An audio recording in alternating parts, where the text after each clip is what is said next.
Nani alikufundisha kuongelesha msichana? Nani alikuambia sasa yatakana uoe? Nani? Unajua sasa hawezi jibu. Wewe nani alikwambia yule msichana ni mrembo muoe? Sasa wewe si mtoto, wewe ni mtu mzima. Oa. Nani alikwambia hiyo? Kwa kweli kinyumbani sisi kama mimi ni Mkorea. Swali. Si ulikuanga mtoto? Yes. Nani alikufungua akili ukaona msichana ukaona ni mrembo? Hiyo kitu ulitoa, hiyo akili ulitoa? Ni hisia niliona na Mungu pia Uliona tu ukasikia kupenda? Yeah. Okay. Nani alikufundisha kuongelesha msichana kwamba baby I love you? Nani alikupeleka shule ya training? Lakini hakuna. Okay. Yeah. Sasa hiyo ndio inaitwanga the appointed time. Iko ndani ya damu. Siku yako ya kukufa kama babako hakuna training. Siku yako ya kuvuta bangi kama babako hakuna training. It is in the blood. The appointed time. Muulize aliyekutangulia. Heshimuni wazazi walioumia vitani ili wawafundishe jinsi ya kushinda vita vilivyowashinda.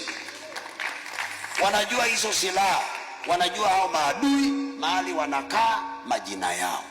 Umesikia kijana wangu?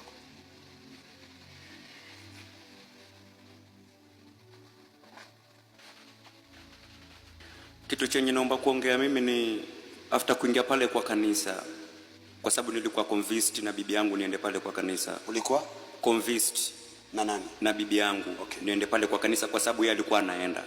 So after kuniconvince niende, nikaanza kuenda. After a month ndo nikaanza kupewa hizo jumbe za. Wewe ulikuwa unaendanga kanisani? Nilikuwa naenda lakini Kilifi. Nilikuwa nafanya kazi Kilifi pale district. Nikawa naenda kanisani Kilifi. Okay. Sawa.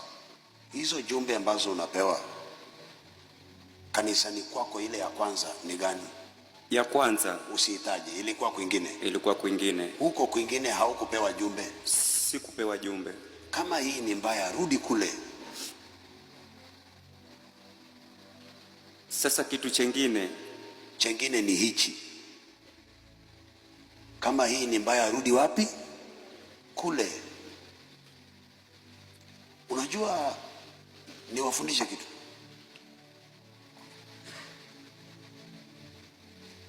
Si mimi ni baba na sitetei wazazi, natetea watoto, sawa? Si mimi ni mzazi wa kiroho, si niko na wanangu. Unaweza kuniona hapa na ukafikiria you can do it better than me. Amen? Mimi ningepewa ile neema ya Pastor Ezekiel ile, I tell you, kwa sababu haujui gari yoyote nzuri iko na gharama zake. Gari yoyote nzuri gharama yake ni ya hali ya juu sana. So you may see your parents, spiritual parents, and you think,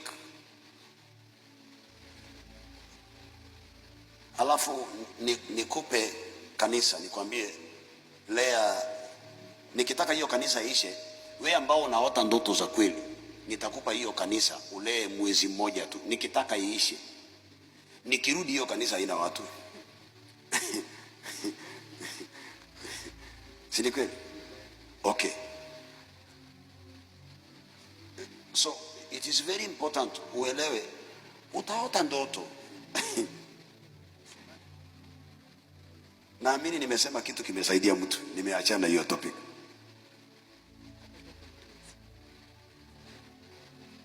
Hata kwa malezi.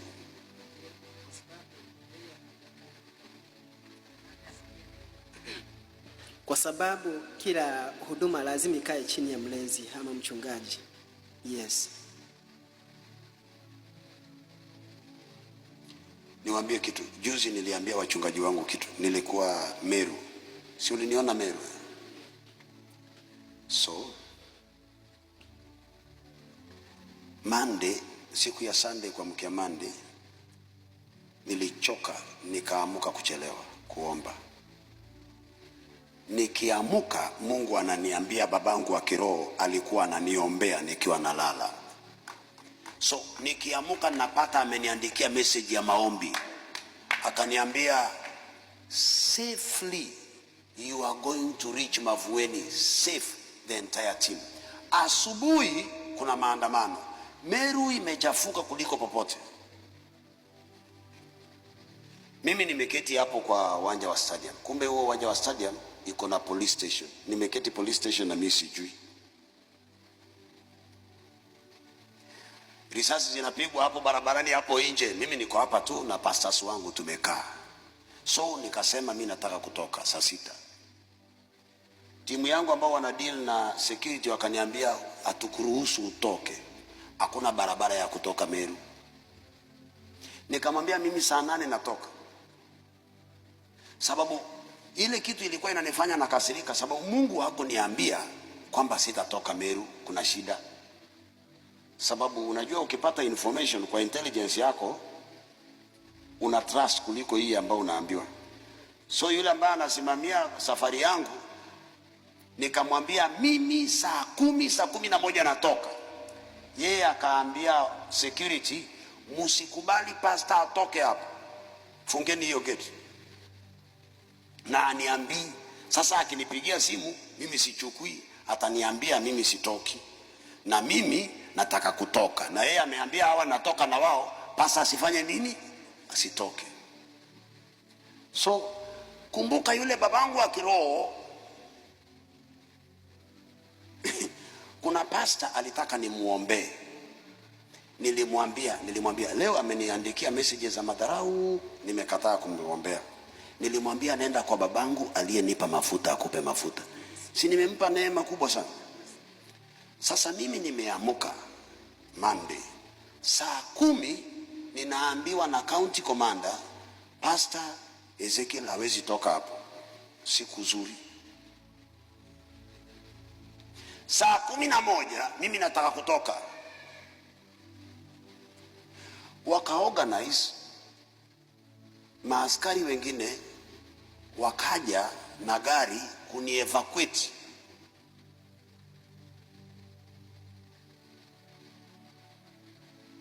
Police officers na mkubwa wao na gari yao kunitoa. Tulipitia msituni saa 1 usiku, msituni Meru, sababu haungepitia kwa alami. Msituni magari kama 5 zikifuatana hivi msituni. Nikafika Mombasa saa 10 Tuesday asubuhi, na nilitoka saa 11:30, saa 12 Meru. Nimefika Tuesday, hao maaskari walituescort mpaka Kitui. Nilifikaje? Babangu yule alisema na Mungu wake mtoto wangu afike Mombasa salama. Haikuwa maombi yangu, let us be honest, haikuwa maombi yangu. Niko na hiyo message kwa simu yangu, mtoto wangu baada ya kumaliza kazi Meru unafika Mombasa salama. Heshimu babako hata kama uko na neema kumshinda. Hiyo neema yako ni kama vumbi. Heshimu huyo mzee, maana ni kuzeeka, amezeeka, amekupisha, na anajua kesho yako si nzuri. Sasa anakuombea. Mtu amenielewa? Lakini hata kama unaenda na ndege na babako hakuendesha baiskeli, heshimu huyo mtu. Mungu anamsikia saa zingine mara nyingi kukuliko wewe. Hivyo ndivyo nilivyofika. Wale maaskari hawajui kivipi waliamua kuja kunitoa hapo, na wakapita na mimi msituni, na naenda tunapita mpaka saa zingine unafikiria unaenda kugonga mawe imewekwa barabarani. Unakuta mahali vijana wamejaa huko na maaskari wamejaa, na ni usiku na ni saa 4. Na wanakupisha tu kwa sababu babako alizungumza na Mungu. Umesikia mtoto wangu? Sababu najua vile unavyozungumza siku moja utakuwa kama mimi. Hata kama uko na kazi utakuja kuhubiri tu. Huyu ndio sijui atakuja kuwa na supermarket. Msichana asifiwe. Karibu.